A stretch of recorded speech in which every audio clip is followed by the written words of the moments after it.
say close your business, you say no. And for all of you that think you can't fight back, I know a business owner that accumulated 5 separate court cases over the 2 years because he did not close down one. Oh, is that Adam day. Skelly? Adam Skelly? No, it was not Adam Skelly. Okay, and this gentleman has already beaten 3 out of 5 charges. He's from Alberta, and he didn't want to be named, so I'm not going to name him. Oh, I know what you're talking about. But he is going to be the primary example. Once I get him off his last 2 charges, I'm going to use him as the example for everybody to show that when even one member of the community stands up, like I'm standing up, you can make all the difference in the world. And that's what everybody needs to know, that you each have the power to say no. You each have the power to save yourself and your family by saying no. And when each of you uses that little bit of power to say no, all together, that's united non-compliance. And it's the only way out of this. There's no political solution. There's no solution in the courts. Pierre Poilievre is not going to save you. Maxime Bernier is not going to save you.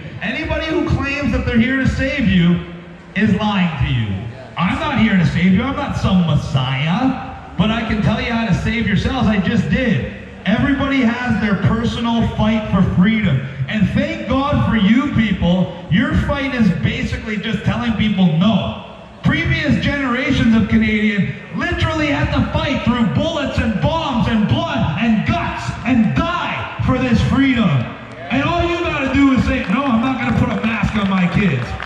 So do I have a problem asking people to stand up and take a little one on the chin? For their family, for their country? No, I don't. I've been arrested 20 times in this fight. 20! And I don't expect you to want to get arrested or have to get arrested, but I do expect you to have the balls to stand up and say, I'm a man, I'm not going to wear a mask. I'm a man and I'm not going to put that mask on my family. And that's all it would take. Because then the children wouldn't be wearing masks, the wives wouldn't be wearing masks, nobody would be wearing masks. And men, I'm putting this on you because I saw firsthand the type of trauma it caused in children. And I saw it right here in British Columbia. I was on the ferry on the way to the island, and there was one little boy on the ferry wearing a mask, and there was no mandatory mask. So I was like, why the hell is this kid's mom making him wear a mask? And I ended up right behind her in the line. And I wanted to give her a peace of my mind, but I felt bad for the little kid, so I didn't really say anything. Until she turned around and said, oh my God, you're Chris Sky, I'm like your biggest fan. Obviously, I had to say something at that point. So I said, then why the hell is your kid in a mask? Probably even more evil and angrier than I just did right there. To the point where she started bawling her eyes out in front of me, and I immediately felt horrible. And she said, watch this. And she went to take the mask off his face, and as soon as it got off his ear and his face was exposed, he started shrieking and kicking and screaming and crying hysterically because he legitimately thought he was gonna die just from breathing the fresh air. And once she got the mask on him and we got him to calm down, I sat him down. He was 7 years old, and I said, I want to know, why are you so afraid to take the mask off? And you know what he said?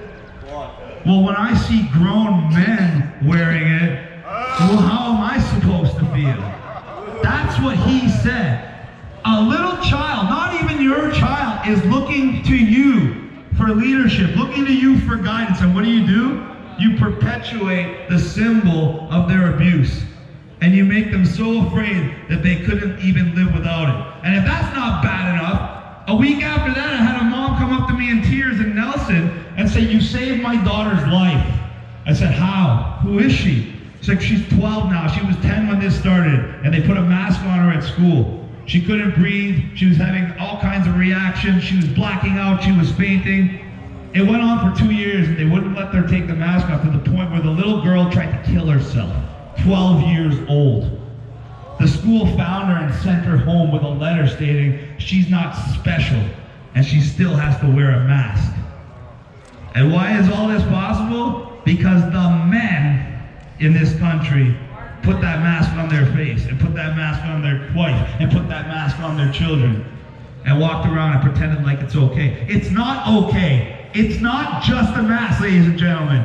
That mask is a symbol of your submission. That mask is a symbol that perpetuates that there's something to be afraid of when there's not. And that mask is the basis for every other restriction and assault on your rights and freedoms and your family's future that they are doing. And now they've launched the digital ID. The digital ID that everybody thinks is just like standard version of your passport or driver's license, but digitally. No, ladies and gentlemen. It is a digital fingerprint of virtually every aspect of your life. Right down to your credit score, your employment, your sexual preference, your HIV status, etc., etc. And they want to link this to every single thing you do. Your banking, your travel, your work, your internet, your social media, your Amazon account, your Kijiji account, virtually everything. So the moment you do something the government doesn't like, and remember I said doesn't like, I didn't say illegal or moral or wrong, just something the government doesn't like, they can blacklist you, they can block you, they can ban you from everything from your social media account to your job to your travel. You will not be able to survive in society in a digital ID unless you follow every rule. And they're launching that with a universal basic income social credit scan that they're calling Bill S-233. And if this bill goes through, every man and woman aged 17 plus in Canada will be getting thousands of dollars a month, every month, forever. We're talking hundreds of billions of dollars yearly in new taxes to be paid for by everyone else. At a time where inflation is already higher than ever before because our government already wasted over $600 billion in so-called pandemic spending. And now they want to unveil this universal basic income scheme and make it a component of the social credit score. Because you cannot collect your universal basic income if you do not meet their specified health requirements, which start with vaccination. And if this goes through, this will not just apply to people collecting UBI, it will apply to anybody collecting a pension, Social Security, unemployment insurance, any type of government benefit, or anybody that has a federal paycheck. Just like the mandates are applying to everybody now. All those same millions and millions of people will not even be able to get their paycheck or participate in society if they don't get their vaccines or whatever else the government wants under this new system. This is what they're putting in place right under your nose. This is what they're moving ahead with at full steam while trying to tell you you need to stand with Ukraine. Ukraine has already implemented the digital ID and combined it with the vaccine passport. Do you think that we just gave them $500 million and stuff, war weapons for free? No, all that money that's going to the Ukraine now to help them defend themselves is buying off the country to become the model for the rest of the European Union and the rest of the world under this totalitarian system.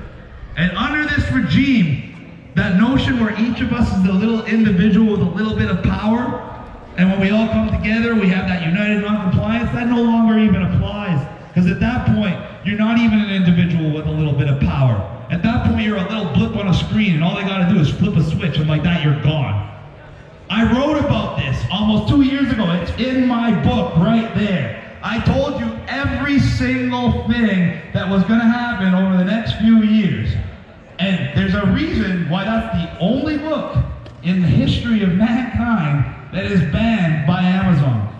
You can go buy Hitler's book right now on Amazon, but you can't buy my book, and you can't find it virtually anywhere online. Because why? Because it talks to you about truth, it talks to you about government propaganda, it talks to you about the power of just saying no, it talks to you about where they plan on bringing this. If we don't fight back, ladies and gentlemen, we're going to be in a society, and you've heard them talk about it, where you will own nothing and be happy.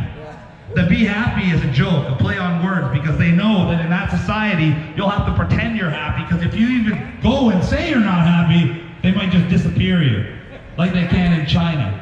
That is the model for the rest of the world.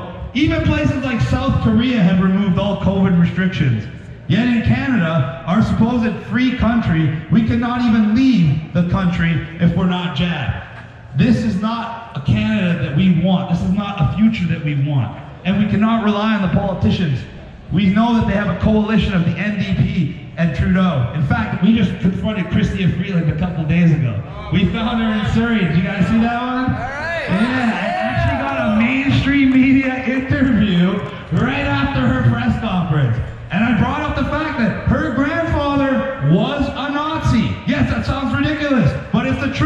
he was the main editor for one of the main Nazi magazines. And they moved him to Austria, where he was very wealthy for this. So she is not even two generations removed from a Nazi. She was also in the Poland for an exchange student program, where she ended up getting investigated by the Russian KGB for her ties, once again, to Nazi elements within Ukraine. The same ones that she just gave 500 million of our tax dollars, not for humanitarian aid, but for direct weapons of war to escalate a conflict with Russia. A Russia that is backed by China, India, Africa, virtually the entire world except for the United States and most of Europe.